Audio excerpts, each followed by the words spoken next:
Hello and welcome back to the AFL Enjoyers podcast. Matza, I think North has finally killed him.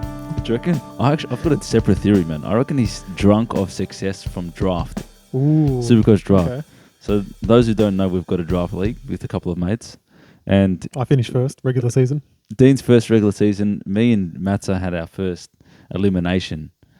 And he pipped me this week. Man. And it was over from the start, by the way. Like Tom Green 150. Sometimes that happens, but there's plenty of game left, so you can catch up. But Yeah. Matza just, I don't know who he prays to get this sort of results. But Yeah, he's definitely doing some voodoo shit. And he's won 2 times in a row. So this will be his third year. the whole league's out to get him. Yeah, so I tried my best. Had a decent score, by the way. Not bad, yeah. Paul Paul Curtis let you down. Paul Curtis and Ed Richards' lowest score of the year. Like, give me a spell. Yeah, come on. I'm out. And I'm pretty sure Mats has just been partying because he reckons it's a foregone conclusion he's winning. Fate's with him. It's the three-peat. It's the old, like, Richmond Tigers three-peat. I think he actually took the night off so that he can do his waiver claims and think it through. He had so much research to do. You know the funniest thing? I checked my Supercoach this morning, and he was the only one that had made a claim. This guy is on it. I didn't even know he did. He's on it. Shit. I'm sure he did something. He's a cheeky boy. So, yeah, good on you, Matza. Yeah, either so depressed and North sucks or so drunk of success. Maybe he's not here. maybe it's the worst cocktail ever. Yeah. Just both at once. Maybe he doesn't know how to feel, but it's just me and you today, Dean. So, Cheeky boy, he brought Ned Long back. Anyway. No, yes, that's the one. just me and you, man. And look, you know what will cheer us up? He's talking about the first game in Essendon. Look, it's a bit sad at this point. Did you listen to the Brad Scott presser? That's like your favorite thing to do. It is, but I'm getting to the point where I feel sorry for him as well now. Right. I know I like lay in every week and I take my enjoyment from it, but it's getting to the point now where they're just debuting. I think it's record number of debuts now. It has to be. Half their team is just first years. Well, you know what though? I'm fuming, and I think at this point, it's not an injury thing. My boy Cale Duran, who I advocated for in the draft, he seems Yes. like the only player on the entire list to not get a game. Wait, there's 5 rounds left, bro. They have to save one. It's a personal vendetta of Brad Scott against me to not play my boy, so he better debut him in the next couple of weeks. Well, they had McMahon. McMahon. He was a former Blues. I butchered that. Was he a Blues or Collingwood VFL? I don't know. I think Blues. It might have been. He kicked 2 goals. So they've got Luau, Johnson, Kako, McMahon, Vizentini, May, Smart, Clark, Roberts, Blankenston are all. That's like me. That's like you reading the tipping. Are all Somehow worse first year than that. players.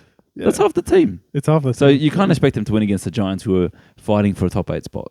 And you know what? Considering Essendon, they had a few hidings earlier on in the year. It's actually, I'm not going to say been impressive, but they could easily have had a few big hidings, like 70, 80 points. This And could have been way We worse. predicted this one. Yeah, it could have been worse. So they keep, again, it's not giving them too much praise, but they keep it within about your 50 points most weeks, which is as good as they can possibly do, I think. I think so. Yeah. So I don't think there's much analysis other than if you're an Essendon supporter, you're looking to the future and you're kind of blooding some youth and seeing what they can do. And it's the right time to do it as well, because obviously they're forced to do it, but at the end of the season, they're not playing finals. It's probably the only thing that gives you a bit of joy is to be able to see some of these young guys come through. Yeah. So they get that, while some of the soldiers like the Zach Merritts of the world just keep going and keep pulling away, giving their best effort. There's not a lot of players. Like, Jordan Ridley's come back recently and he's obviously a good player. There's just not a lot going on, though, in that Essendon team. So they'll reset at the end of the season and see what happens. They do have a lot of injuries, a lot of keys out. Their midfield's decimated. So there's nothing you can really expect from them for the rest of the season other than a bit of effort and hopefully some good signs from their young players. Well, I saw as well they let go of their high performance guy in the middle of the week. Right. Which I read the comments just out of entertainment. And a lot of the Essendon fans like, who is this guy? What was he even doing? Too soon. So, look, I think they've sort of acknowledged that something's not quite right in their program because they've had way more soft tissue injuries than everyone else. Yeah. Well, look, Carlton did the same with Andrew Russell and we've still got a lot of injuries. Yeah. So it's not a 1-to-1 ratio of replacing some guy and suddenly it being a magic pill. No, of course not. But yeah, when the pressure's on, usually someone's the scapegoat. Well, it's not going to be Brad Scott, that's for sure. No, we just hope he just keeps extending forever. That's it, man. I saw one thing that Essendon fans would have been like fuming about is Jake Stringer running into an open goal, giving off a handball, which he's never done in his entire career. That's when you know you're just the piss is getting taken. A solid couple of weeks, Stringer. right in time for finals. He knows how to time his runs, either in a contract year or in a finals run. So I'll give him that. Yeah, that's right. And he could be a difference. So the Giants, obviously, this is no real challenge, but they're going along nicely. A couple of their players are hitting some form, and a relatively even performance from them. So I'm not sure. We'll have a look at the tips who they've got next, and maybe we'll look at the next couple of games to see what their fixture's like. But we've got them down as a finals team. They're probably not going to be able to challenge for top 4, I wouldn't have thought. But you don't want to play them come finals. They're that type of team. So, look, on their night, they're incredible. To their fixture, so they've got Sydney this week, then the Dogs away, North, pencil that in, Suns away, Saints at home. So your Saints, North, Bankham. Yeah. And then you go Sydney, Dogs, Suns. It's actually not that easy, is it? It's not that easy, but also top 4, I think, still is actually on the cards. Yeah. So they're 48. So Geelong, Hawthorn, Giants, Fremantle are 48. The Suns are 44, but they've got that game against Essendon. They could be 48 as well. And the Dogs that are falling away. Yeah, we'll talk about the Dogs in a bit. They're going to be one of the better teams to not make the 8 in a while. Surely. But no, look, honestly, I don't think you can look at the 8 and say any of these teams can or can't make top 4. It just depends. Yeah. But Geelong has that easy run that we mentioned last week. They do. So they're a shoe-in. And when you're looking at these teams, I feel like on their day, any one of these teams can beat the other. Yep. So I think it'll be a fun final series. No, 100%, man. Well, let's talk about the next game. So we got Brizzy beating the Dogs. That was one of the better games of the round. Will Ashcroft, star, 3 goals. 100%. Look, for me, we just mentioned the Dogs. At a certain point, and I know they're playing the Lions at the Gabba, like losing by 10 points isn't a bad result in the scheme of things. But when you look at the big picture of the season, I think they're now 1-8 against the top sides, top 8 teams. It's just not good enough. No, well, it isn't. And the whole world is now, that narrative is now built. So everyone that watches the Dogs are like, all right, are they going to be able to beat a top 8 team? And they haven't been able to do it. And they're very quickly falling away from the pack. And we said it's a finals race of the top 9 teams. And really, I mean, Sydney's only 1 win behind them now. That's what the subsequent losses has done to them. And they've got stars everywhere. And that's why we're saying, man, these guys are a pretty good team. They should be playing finals. I think what some of their weaknesses are is their backline. Yep. Their keys have kind of been exposed a bit. Liam Jones has come back, but he's not the player he used to be. And other than Ballydale, it doesn't look like they have a lot of really powerful distributors from the backline. I mean, Bramble's kind of playing that role. He's okay, but he's not amazing. So that looked like that was kind of a bit of a weakness for them, because you juxtapose that to Brisbane and they've got Zorko, who's still sending darts. Wilmot can come back there. Jasper Fletcher's going to be an absolute star. He's very good. And they still got Kitty Coleman, who might not even get a run this year in the back line. So that's the difference in class in the back half. Yep. And this was a close game, you're right, but really the Lions should have won this by way more. They had over 20 more inside 50s. Their set shots were absolutely horrendous. And this is a Brisbane like to kick points. Like, they just have a fetish for kicking points. I'm not sure why. But it was actually, they actually kept the Dogs in it. And it was one of those games that was close, but it shouldn't have been. Yep. So I think that margin lies a little bit. And definitely Brisbane deserved that win. And it should have been by more. Yep. 20 more inside 50s. Yeah, that's a lot more inside 50s. And the forward class that the Brisbane have, I just talked about, the Dogs not having the best defensive half, but it looks like they've actually held up all right in that instance. But a lot of missed set shots, and the Dogs are actually quite efficient when it comes to set shot kicking. So that was probably the stark kind of contrast. My boy Hugh McCluggage, I just noticed him. Obviously, I watch him very closely. Yeah, of course. But there's a lot of stars in that midfield mix. Like, there's Dunkley, there's Neil, there's Bont, there's Ed Richards, there's all these players, right? Libba. McDamage, to me, was the most likely player in that match. The way that he attacks the ball, the way that he kind of bounced off the pack and kicked the goal, amazing. So I can't wait for him to get his first All-Australian jumper. And I can't wait to see whether he's going to poll any votes on the Brownlow. Well, Neil hasn't had those massive games. He hasn't. To steal votes. Ashcroft will have a few games where he steals the votes. Yeah. Their forwards, not really. No. It's been a team effort getting the goals this year. It'll be very interesting, because I feel like the Brownlow race is very open this year, and maybe Dacos might be the favourite, but if he wins it, it'll be his worst year in the last 3 years. And yeah, Because Dacos was a 35 possession, 2-goal guy every game. He hasn't had that year, and he's had a lot more attention. So I just wonder whether McDamage is a bit of a smoky for the Brownlow, and I'd love to see it. could be, man. Dunkley's also had a very good year again. But he's very solid. He doesn't get votes, though. Interesting. No, I like the shout, man. I guess we'll wait and see. Yeah. Yeah, look, dogs-wise, I think we can all agree, like, we like watching the Dogs play, but it might be done for them, man. Let's look at their fixture real quick. So they've got the Bombers this week, Friday night. Should win. But then Giants, D's, Eagles, Dockers. I think they need to go perfect. They do need to go perfect. At the very least, like, say you lose to the Giants, you need to beat Freo in that last game. Yeah. And we'll talk about Freo later on, but they're hitting form. I predicted a slide from them again to repeat what they did last year, but so far looking the opposite. So anyway, time will tell. Let's go to the next one then. Hawks v Port. Man, this was another... ad for why a roof is needed in Tassie. I know we're picking on them every week, but I was watching a bit of this game at the start, and I'm like, I could be doing anything else. And I actually stopped watching and did something else. Well, there you go. It was too much, man. Look, as a neutral fan, you can't be watching a game in Tassie where you're kicking the ball one way and the wind takes it the other. The boundary throw-ins, like throwing it up in the air and it's moving 20 meters to the other direction. Like, come on, man. Yeah, I saw some like pre-game goal from McDonald. He's miles out and he kicks the ball on a 45 and it's just gone right to the middle.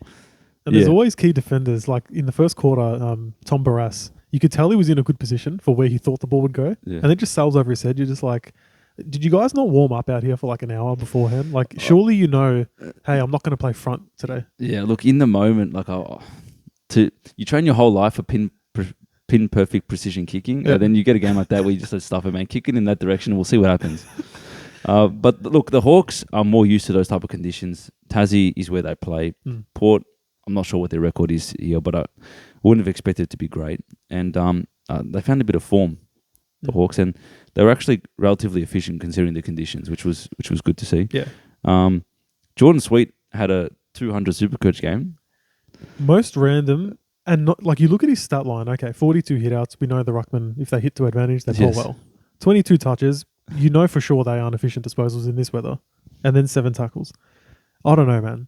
That looks like a 160 max to me. We love the 200 club here in the AFL Enjoy. It's been soured. We love it, but it doesn't feel right. And we'll talk about Isaac Heaney soon. How does that game not double? This is like the greatest game of all time, and it doesn't get it. So, a bit more about Port. It's good to see Lukosius get on the end of it. Like, he's a prize recruit that's come in to hopefully make a difference. Yeah. You don't know whether he's a forward or he's a backman, but high talent and had an injury-interrupted season. So, it'll be good if he can get a couple of games at the back end of this season to get a bit of consistency and some confidence. Yep. On the Hawks side, Mitch Lewis comes back as a sub, forgotten man, and Marbio Chol's not playing. So Kalshadir's in good form. Gunston's in great form. I wonder if they have a decision on who to play there. I think if health permits, it's going to be Lewis, Dia, and Gunston. Today's game, I think, is the telling one. Yeah. Lewis is the most unknown. We know he's high end potentials there, but he's never really put it together. But Kalshadir and Gunston proved, obviously Gunston, but they're proving. Kalshadir last year, he's already played finals, mate. But that, and also like he's come back a few weeks in VFL and now AFL, and he's got a knack for it, man. He's not the biggest bloke yet, and imagine when he puts on some size, ridiculous. Yeah, well, he's still so young. I mean, key forwards take a long time. He's come out of nowhere, man. Massive respect. I really like watching him play. 100%. But anyway, not too much else to say. Did you see Ginnivan did the airplane celebration? Hinkley laughed it off. I think they just made up. It was kind of cute. Hinkley on the way out, he's like an old retiree. Like when you give up, right, and when you know you're done, people when they get older, they lose the grumpiness. Yeah. Right? We've seen it with all of our grandparents. Like last year, Hinkley would be talking shit about Guinea after that game. Like, why is he taunting? Whatever. Like even on the field, as we know, he did. This year, he's like, fair play. You could see them sailing off into the sunset together, those 100%. Coldplay couple.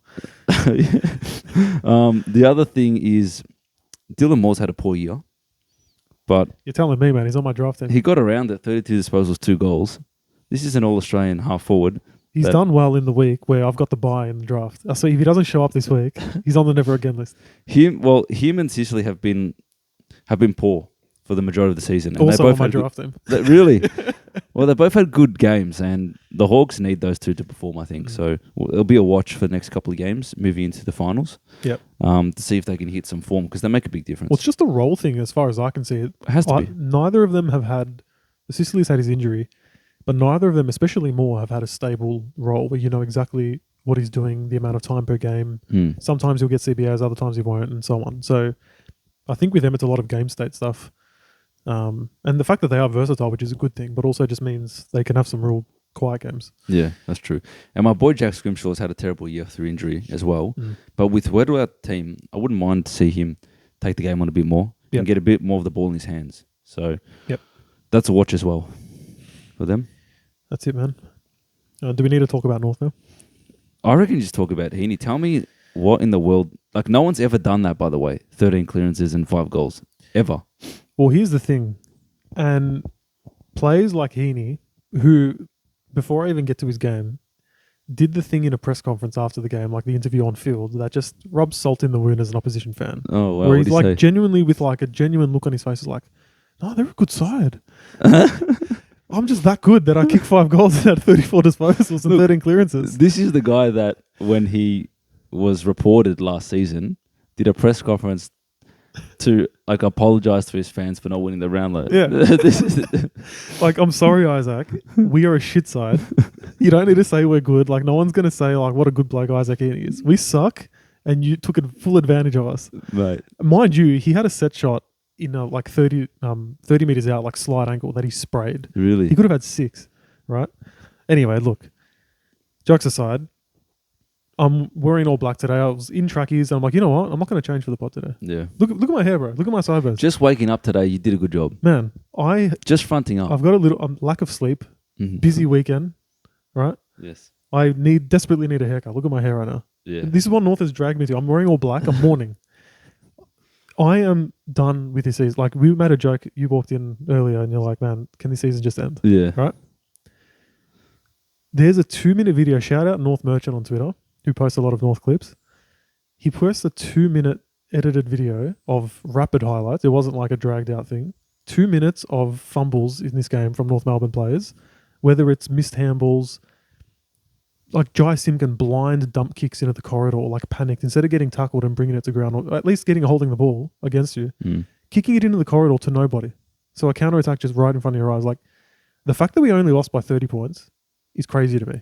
Yeah, well, I looked at the scoreline. It doesn't look that bad. It doesn't look that bad, but I'm telling you, man, like, and that's the thing where some North fans that are somehow not beaten up and destroyed mentally and emotionally are like, but if we just clean up the disposal a bit, like, we only lost by, like, and you know what, like, in isolation, yes, but this is clearly not an isolated experience. This happens every week. Yep. I can't remember times where we've played a good game. We've had good quarters, good halves, but people are sort of saying about North right now, they're a 3-quarter team at best. They'll play 3 competitive kind of quarters, and then the quarter they don't play well is horrendous. Yeah. And it doesn't take much in modern day footy. Like, teams can put on scores in 2 seconds. It's bad, man. That 20 points can become 50 in a blink of an eye. 100%. And, you know, there's certain players you excuse. Like, if I see a young key defender like Will Dawson losing a 1-on-1 and getting angry at himself, I'm fine with that. Because you know that give him another 50 games, he'll put on more size and he won't lose those 1-on-1s much. But then you see, again, I'll call him out, like the captain, Jai Simpkin. You know, you see guys very experienced in the team making the simplest of errors. Like, you need the leaders to stand up and be the clean ones. And if the kids are getting a bit nervous, you live with it. But it's just everybody, man. Like Griffin Logue, stinker again. Looks like he doesn't give a shit. And then McKercher will be running out of the 50. Like, we like the ball in his hand. He does well. And then every now and again, he'll just kick it directly to the opposition in a 15-meter kick. You're like, bro, what are you doing? There was so many moments, like when you're watching on TV, you'll see that there's a very easy 20-meter kick right in front of you. And the guy will be calling for it. And they just won't give the simple kick, and then they'll punt it to nobody in the 50. Yeah. Do you reckon that 15-meter kind of crunch down has an impact on some of those smaller kicks? Maybe, I've noticed that a bit. Maybe, but some of them were very clearly long enough. And they just, for me, it's just not bravery as a team culture, which is really sad and honestly quite pathetic.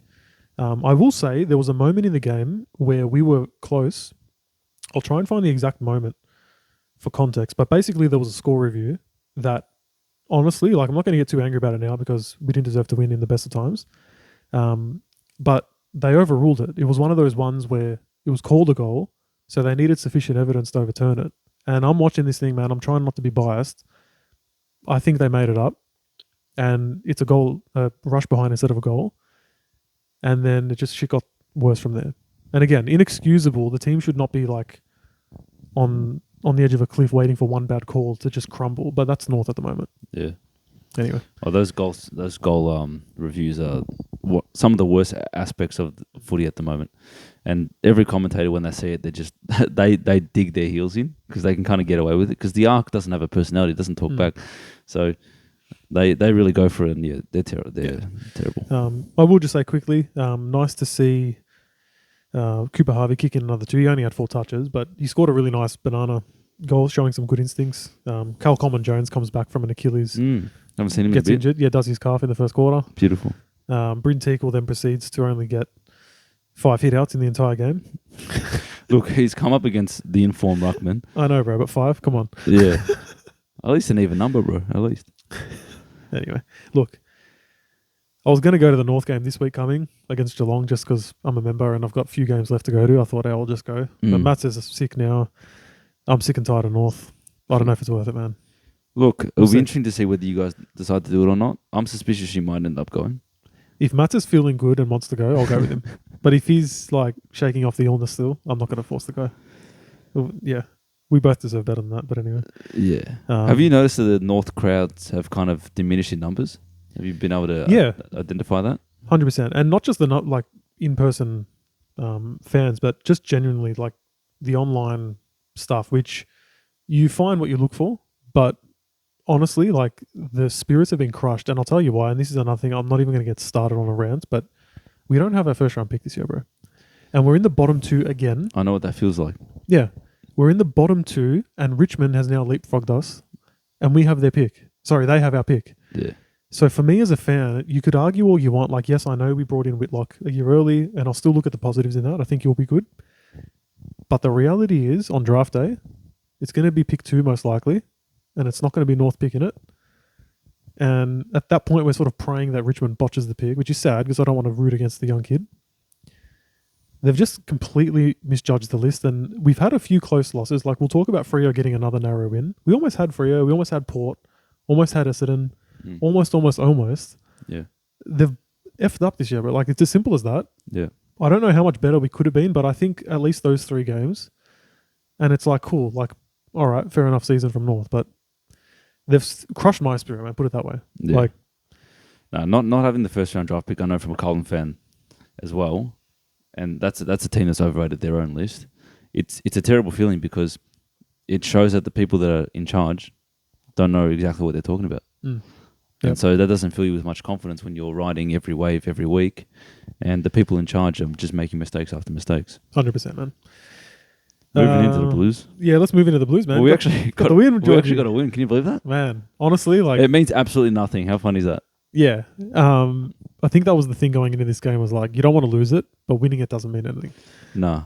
Look, I'm the type of supporter that likes a little bit of a loss just to dig in the pain. But like the pain's been dug in and we understand. So might as well just win it. And there's one team, we've won the last 4 against Melbourne, I think. We're the same team. We play a similar way. So... You've got Charlie Kerner. That's the We've got Charlie Kerner who decided to show up for once. Yeah. And Melbourne are a shambles. Carlton's also a shambles, but in this game we were less. But their stats they beat us. They beat us in tough 50s. They beat us in contest. So that's typical Melbourne inefficiency, and they just don't have the forward target that we happen to have in this game, which is Moya, rising star, 4 goals. Yeah, nice. And Kerno. So what I liked about this game, and I didn't watch it live, I just checked the scores at the end, like 1 and done. Check it. That's big of you. Oh, we've won. Cool. I'll catch you and I'll check I'll catch you tomorrow and I'll see what happens. But I think the good thing about it, if there is a positive, is the way that we won. It wasn't like Cripps dominating 40 possessions, 3 goals. It wasn't something like that. It was more of the young boys getting involved. So Moya kicked 4 goals and he's a likely type. He's rough around the edges but can kick on both feet. Played a bit of midfield time. Now he's gone forward and he's kicked 4 goals straight, which is good. Matt Carroll has had a couple of poor weeks, got run down tackled twice, but it didn't affect his confidence. And he actually was in the coaches' votes this week. So was Lockie Cowan, who just signed an extension. So a couple of the younger players, Moya Rising Star, Carroll and Cowan in the votes. That's something that you look at and go, all right, at least some of the young kids played well. Even Cooper Lord had a pretty good performance as well. So that's probably the only positive. I mean, does it mean anything in the context of the season? No. Does it make you feel any better? No. But you can't just keep losing. And I guess from Carlton, at least the pressure's off for at least 1 week. And that's probably good for the morale of the team at least. Yep. Maybe it means that you squeeze a little bit more juices out of the next 5 weeks, because I don't want to sit there and just get losses by 60 points every week. There's just no benefit to it. So hopefully it brings forward a bit more confidence and takes the pressure off a little bit for at least the players. I don't want the board or anyone else to not be on pressure, but the players at least to be able to go, okay, shit, we just won something. Let's take a deep breath and see what else they can get out of the season. So that's all. That's all it really was. It was good to see Curnow get a bit of form back. He kicked the first 2 goals, and he's a confidence player, right? So that makes a difference. Other than that, Flynn Young kicked his first goal. Matt Carroll kicked his first goal. That's fun for supporters, but not a lot to say. Moya was really the big one for me. Yeah. I've got to be honest. I was watching the end of the third, start of the fourth, because I thought if this game's going to have some drama, it can get interesting, because it wasn't a good watch before that. No. And then Carlton kicks the first few of the last. I'm like, there goes the fun. I was kind of hoping it'd be closer. And then I go for a shower. I get out and I see it got so close. I'm like, of course I missed the fun. Yeah. But good on you guys, man. I think at least they held up, because the D's hit the front, I think. Well, this is the thing, and obviously the story of Carlton has been many things this year, but one of them has been the fade-outs. In the third quarter specifically. And when Melbourne comes back, like you said, hang on. So you guys... no, they didn't quite hit the front, did they? It would have been within a couple of points. Yeah, they almost did. 2 points. Like, that's pretty big of you guys to just hold steady. I know it wouldn't have been something. Pretty, but it's something. Yeah. I mean, really, the only Melbourne player that is just an insane player is Cozzy Pickett. I mean, he's kicked 5 goals, had 23 possessions as well. Yeah. Like, players don't do that, right? I mean, actually, fun enough, a couple of players did do that this round. And I was listening to the radio, and they were talking about Cozzy Pickett and should he be All-Australian contention. And then some players are like, it's hard to crack in. I'm like, what are you talking about? This guy's one of the best players in the comp easily. How is it a conversation? There's not a conversation at all. Chuck him in the forward line somewhere and be done with it. Man, you could even put him in the midfield to be justified. He's dominating, absolutely dominating. But half-forward flank is where he fits. And it's not negotiable. And if he doesn't, then we have to riot.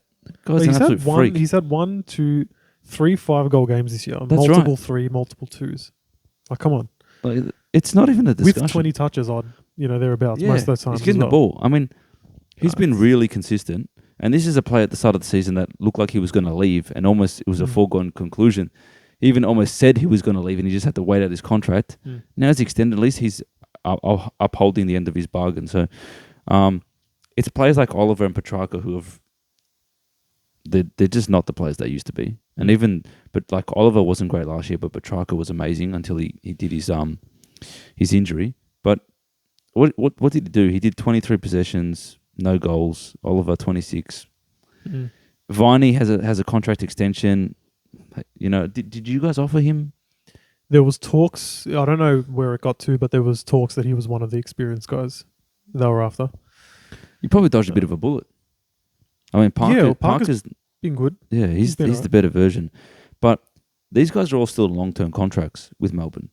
And they're all the same type of player, and they're not really inspiring anything. So what Carlton does at the end of the season will be very interesting.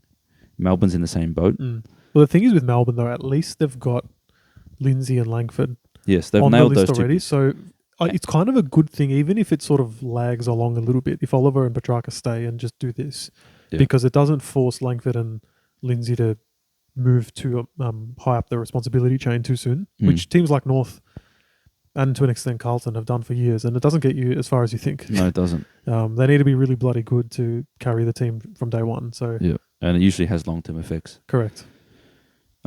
Stephen May knocked the shit out of... What's interesting about that is that no one actually knows whether it's it's a ban or not. That's the funny part. I've got to be completely honest. I think Stephen May is that good at being discreet with how physical he is. I think he knew exactly what he was doing, and he didn't think he would do what he did to him. Mm. But I think he wanted to catch him a bit. Well, That's my opinion. That's my opinion as well. Mm. That's my opinion as well. It'll be interesting to see what happens, but I'm kind of sick of the discussions of something like this happens and then the footy world's divided and you've got two experts, you've got a Kane Corns and a David King, and both of them are completely opposite directions. How does that happen? Yeah. So something has to be done about that, and maybe nothing can be done because it's just one of those isolated incidents where you have to go case by case. And well, I'm sorry, man. Like, I'm not going to play the whole like there's an agenda against North specifically, but Tristan Sherry gets done 3 weeks for an incident where you can argue a player got pushed into him, and yeah, he did a motion that wasn't quite right, and he gets done. Like, if this guy does not get minimum 3, Paul Curtis tackle. The Paul Curtis tackle even worse. That's the worst one. So like, if this guy doesn't get 3 weeks just purely out of the outcome, I'm never even paying attention to these calls ever again. Well, that's right, and I feel like they move towards the outcome type of criteria, and then out of nowhere they kind of come back, and I just don't know. It's almost like they're just creating their own narrative. Yeah, but I think, look, honestly, if it was Tom McDonald, I don't know the guy's character as well, on the field at least. I'd be saying, or off anyway, I'd be saying, look, I don't know, it's a hard one, but because it's Stephen May, it just had that thing to it of like, he knows he wanted to touch him, but he was good enough to not throw out the elbow sort of thing. Yeah. And it was probably surprised everybody at how bad it looked after it. But anyway. It looked terrible. We'll see what happens on that one. See what happens there. On to the next one. Man, big win by the Tigers. Respect. Look, they just won last time. Yeah. But this one they've gone to Optus. Pounded them, bro. And they've pounded them. The third quarter, man, 7 goals to 1. The Tigers have had an amazing year.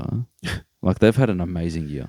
It's probably the best rebuild year you could ask for. You can't ask for a better... You actually cannot ask for a better year. You own the second worst team in the league's pick. You've blooded plenty of youngsters.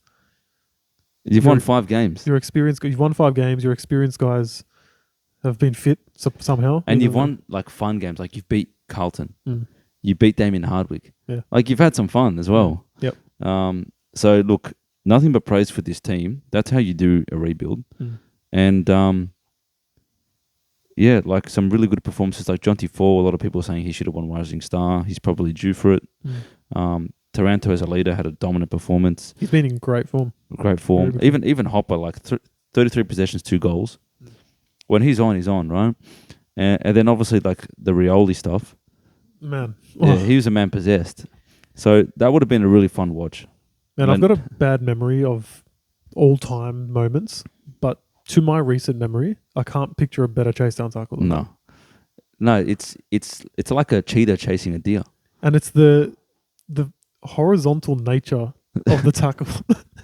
It's crazy. He's outstretched, man. How does he get so much grip with just his fingers? I don't know. Like every other player in the league would be like pushing them in the back and umpire ruining a great moment. Trip. That was almost a trip, mate. Almost, but no, it couldn't be. It was perfect. Yeah. And he had another great effort later in the game with the smother and just relentless pressure, man.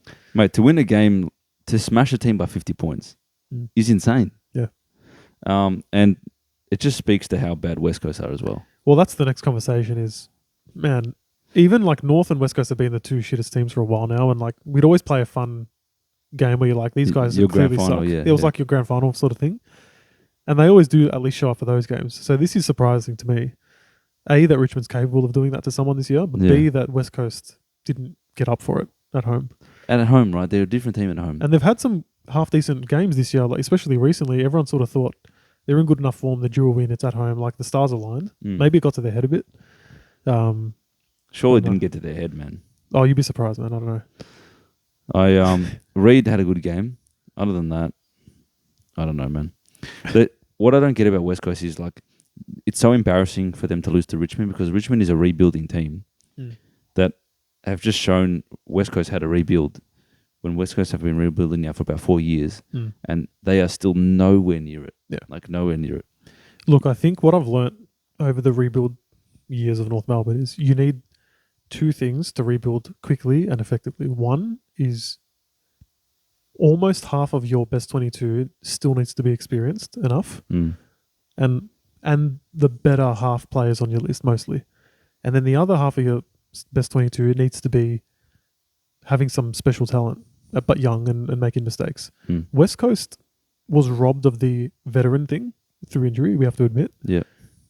But we've got to look around and say, other than Reed, there's not a lot of talent on the list where you're saying, like, this is sure thing elite. Like, we like Shanahan, he's looking good.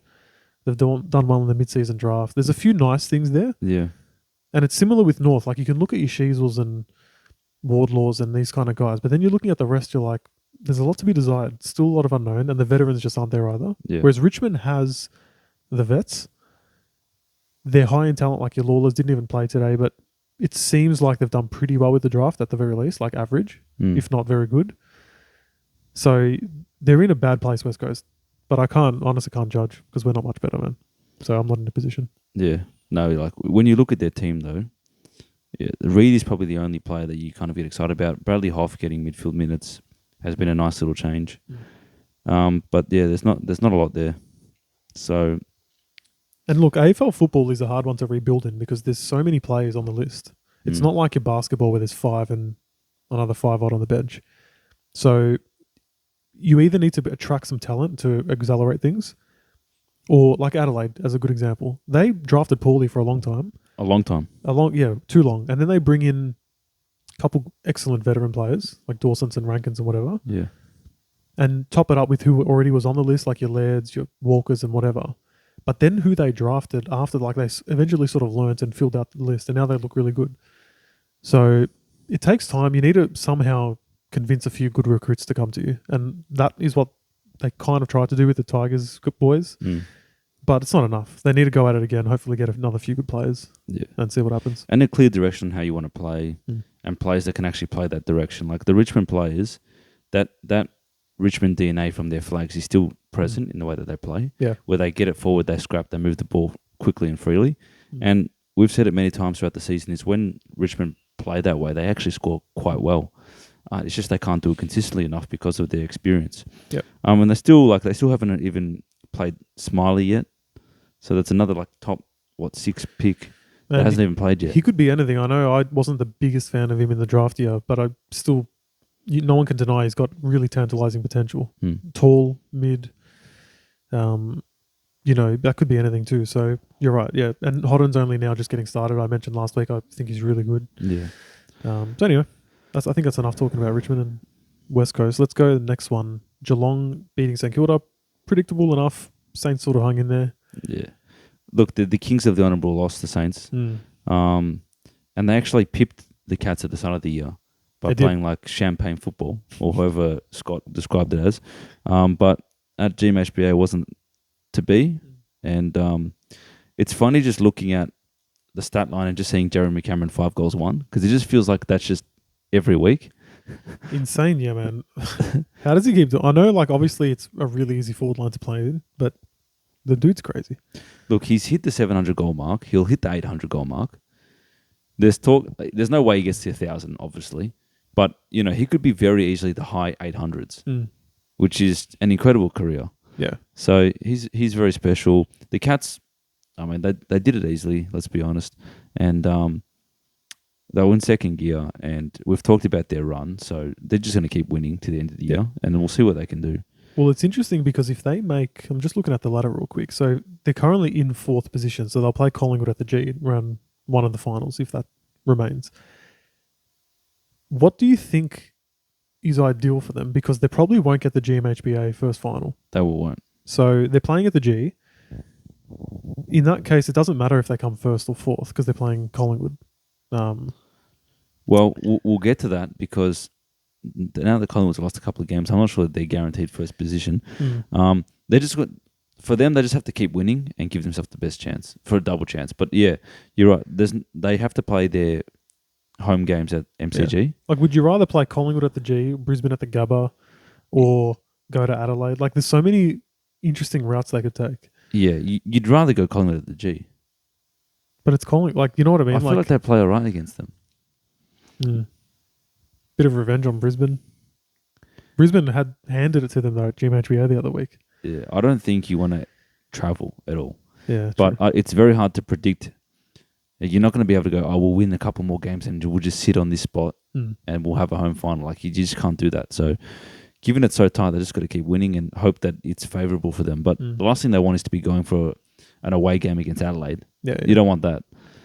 I wonder if they had... So, the last round comes, and if they win, they go to third, and they play the Lions at the Gabba, Yeah. or if they rest some players and, let's say, lose, If they it play was Collingwood. if it was a clear mathematical choice, Yes. where they're definitely top 4, and if it's win, it's third, and if they lose, it's fourth, who they prefer, that's a fun discussion.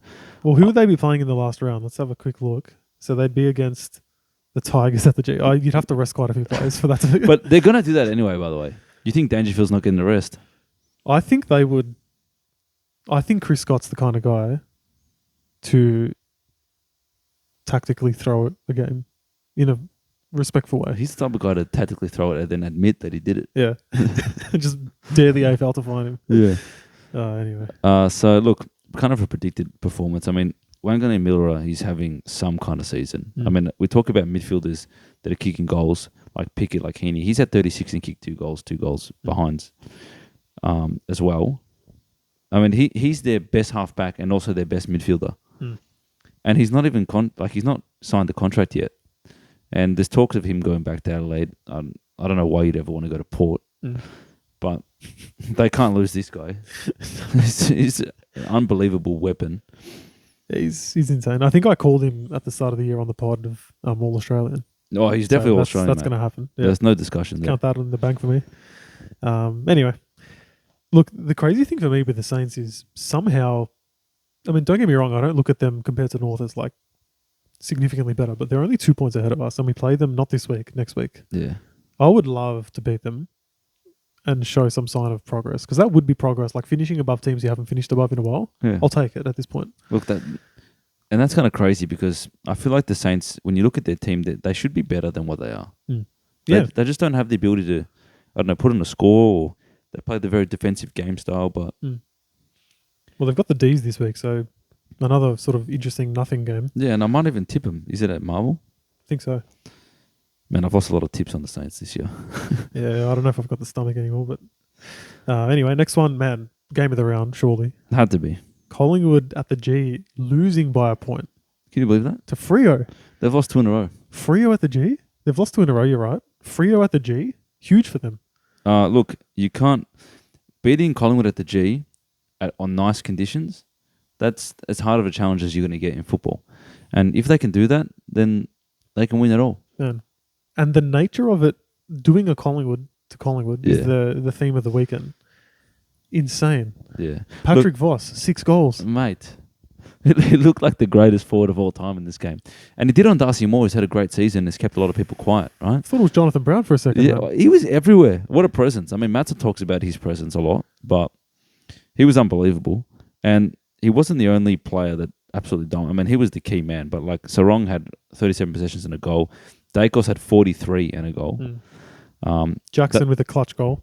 That's right. It was a game of key moments because really both teams played really good football. And look, Collingwood shouldn't have lost that because there was another example of just dominating the inside 50s, right? 20 more inside 50s or something like that. And what was interesting about it is Jamie Elliott, who's a clutch player, had 2 chances to score in the last quarter and didn't.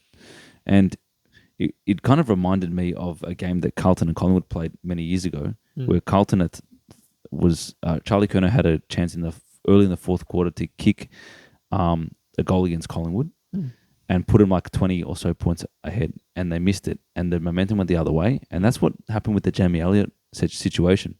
And because the Pies kicked a couple of goals early and they got to that 18 or 20 point lead, Freo was forced to play a very aggressive game style to actually come back. So in a way, it almost did them a favour because we know that they can play different ways and they can chip it around and they can go down the line. But when they play that ballistic football, they're very, very deadly. But they just don't show it enough. Yeah.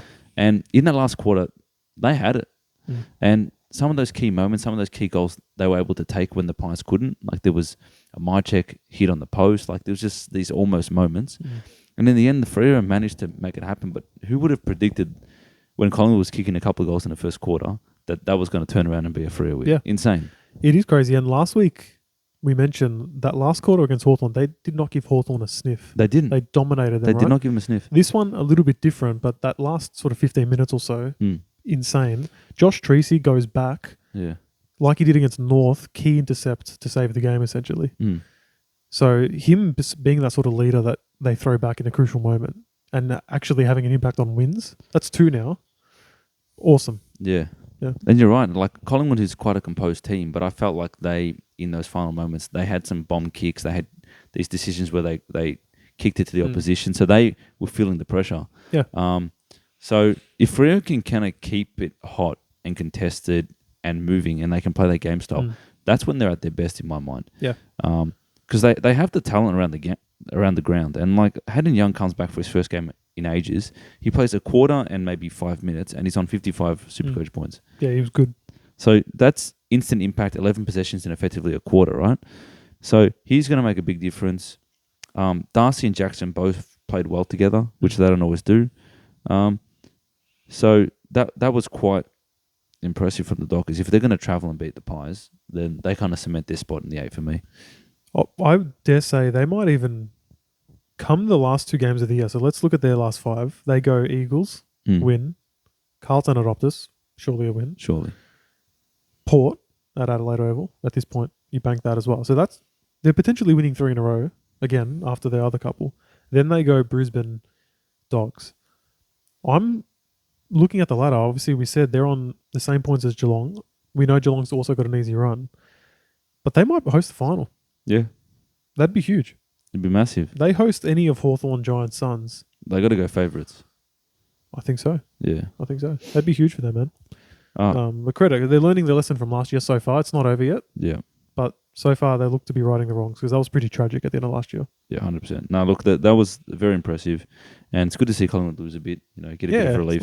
Nice. And I alluded to, like, I'm not even remotely worried about Collingwood, by the way. And they had like 30-something tackles inside 50. Like, they played a good game. They should have won it. And that kind of makes the Freo win even more impressive because they've almost pitched it against a better team. But losing 2 games in a row, it does give the rest of the teams in the top 4 sniff a chance where there wasn't a chance before. And the one I'm looking at is Adelaide, who have the highest percentage in the whole league, 1 game behind. And Collingwood and Adelaide play each other soon. They do. Yep. And Collingwood plays Brisbane soon. Yep. So that could be a crazy mix-up. And if the Crows can find a way to get a top 2 spot, it's game on. So it's quite exciting from a neutral fan who doesn't want Collingwood to win. Yep. For there to be a little bit of a shake-up. Well, and the crucial point for me in these 2 recent losses is it's to 2 top 8 teams that maybe wouldn't be playing them in the first final, but it could be in the second final, could be in a prelim. Yeah. So you have that belief that if you come up against them, you can match it. So now I'm personally I'm done with this season. Yeah. I wish I could just fast forward to finals because it's really exciting in the top 8. Oh, look, the finals are going to be great. A lot of even teams. We know there's only 9 to 10 good teams in the whole comp. I include Sydney in that, who have peaked too late, but anything can happen. Yep. So it's going to be fun. We'll move to Adelaide. Yep. Last game of the round. I'm livid, mate, with my boys.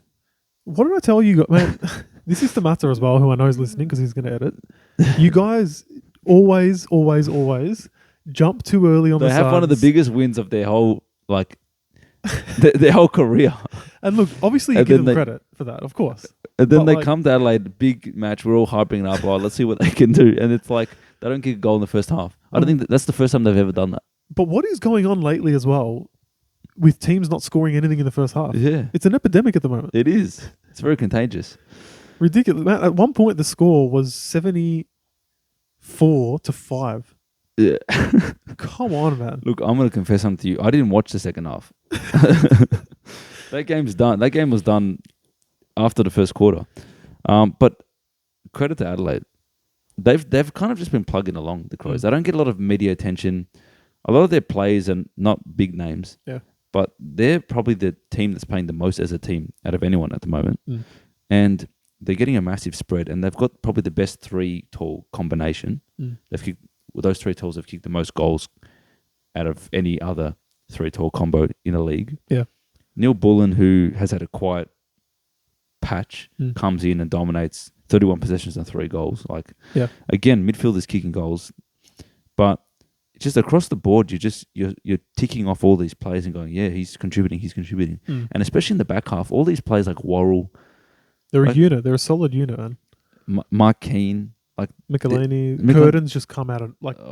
There's talks of potentially rising star. Oh, I think he has to be. It's him or Ashcroft. I'd go Curtin. I'm thinking he's having more impact on wins. This guy's got like who knows what his Supercoach average is over the last 5 weeks. It's elite. Oh, it's been surely 100. Yeah, more. Yeah. More. So like that's showing his impact. Well, the thing is, you mentioned before, like the rebuilds and having a style and whatever. Like this Adelaide team, funnily enough, closely resembles what the previous prelim grand final appearance Adelaide teams were a bunch of years ago.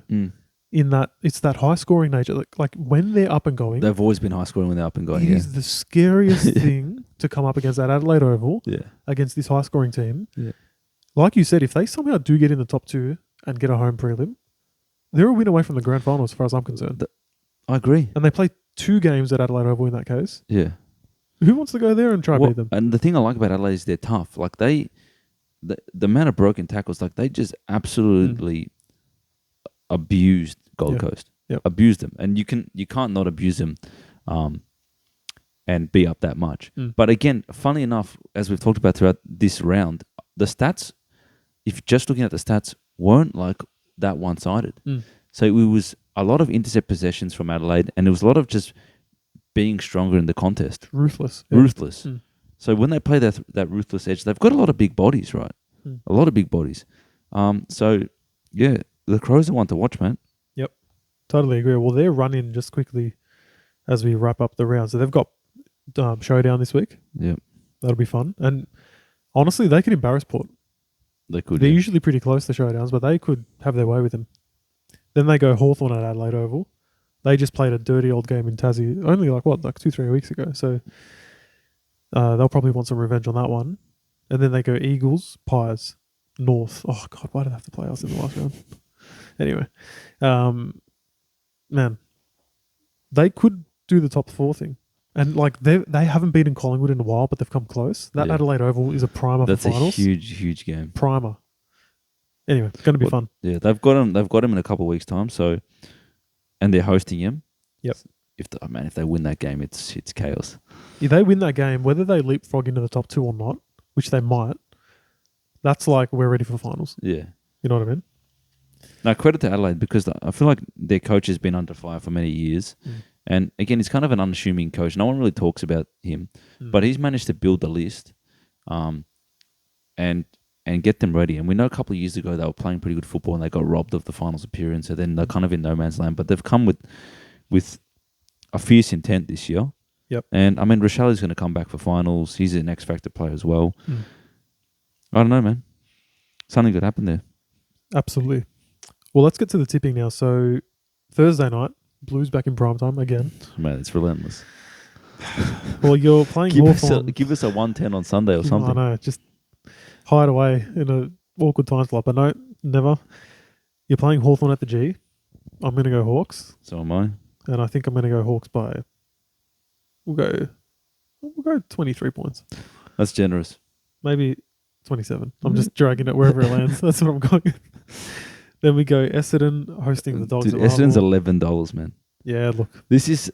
I just feel like because Western Bulldogs are the type of team that they absolutely annihilate shit teams, but then they're losing the top teams. It's 1 week, this is a tough game, and then it's the next week, they're going to destroy them. Yeah. This is the astronaut. This has Josh Bruce 10 goals over it. Like, the astronaut's going to kick 8. You take the overs on this one, I think, if you're a betting man. Yeah. Giants v Swans, Battle of the Bridge. Important game. I mean, we're not giving the Swans a chance to play in finals, but they're going to give themselves a chance, at least for motivation. And if they do win, they're still lingering around it. Yep. But the Giants are just as desperate for the win. I don't mind the go against the grain here, tip Sydney. Yeah, neither do I. All right, let's do it. Make it easier on Mata doing his graphics later. So we got the Suns hosting the Lions. Q Clash. So this is the round where all the rivals play each other. Yeah, Do they respond? I don't think they do. Well, look, they certainly can't be tipped. No. And this is the kind of clash where it's always seeming like it's getting more and more of a big deal, and they have never delivered. Yeah. And I honestly can't see it again this week. I can't see it. No. They have not earned the tip this week, I think. No. And it's I hard to feel like say Took Miller being injured really hurts them. I know it's just one player, Yeah. but he's a critical cog. No, that's fair. Freo v. the Eagles, got to be Freo. Could be handsomely. Should be handsomely. $12.50. Yeah. It should be a big win. In the spirit of rivalry round, somehow they've given North the Cats. That's nice. I really appreciate that one. Somehow we're only $7. Should be at least that $12. But anyway, Cats, easy. Yep. Showdown, Crows v Port. Got to be Crows. Got to be Crows. Yep. Richmond Collingwood. Got to be Collingwood. Man, there's going to be some smashings this week. I think so, man. And then we finish on a probably has potential to be the closer game of the round. Yeah, funny enough. St Kilda Melbourne. Tips has gone for Saints somehow. I'm going Saints. Really? I'll go Melbourne. Just double down, mate. Naz to have it's the Naz versus the Pickett show. I don't know if I like Saints in this one. Melbourne didn't show anything to me that made me think. And not only that, Stephen May's definitely going to miss some football. True. But then the Saints don't have a key forward to really for it to matter, yeah. For it to matter, do they? But they've got that defense where I can't see Melbourne scoring much. No. At the very least. So. No, they're not going to be able to break through the Saints' defense. So it'll be like a 50 to 60 point. That's a fair call. All right, let's quickly run through our tipping comp. So, mate, Lana Esquivo, can't catch her. Talk about consistency. Man, fair play. She's on 122. Then we've got Kiara T on 120, tied with Fish and Cripps. So that typical sort of top 3 or 4 is still remaining. Bock Hall, Eugene H on 119 in 4th. We got Paul Curtis Taylor and Bin Juice 1 on 118. Hey, my brother, Don V. How's he come up? He's on 117. Where's he come from? Huge appearance. We've got to be monitoring. He's only 5 tips off, you know. Shit. Hey, that's just one around. Just one around. That's crazy, man. Look, he gets really aggressive with the tips on the back end, so I've got no doubt he's going a couple smokies. Anyway, nice one. Okay, Georgie, anything else you want to run through? Live long and prosper. Be happy. That's it, man. Subscribe. Yeah, we don't say that often enough, do we? No, subscribe, please. If you're this deep in and you haven't, like, come on. Yeah, surely. Yeah, you can't be this deep and not subscribe, man. Comment, even. Yeah. Actually, ask us some questions. Ask us a question. Yeah. We're done with... Hail some abuse at us. Something, man. Yeah. Just interact. Tell us we're idiots. We don't watch the games. Yeah. It might be that. We'll see you next week. Bye-bye. Bye.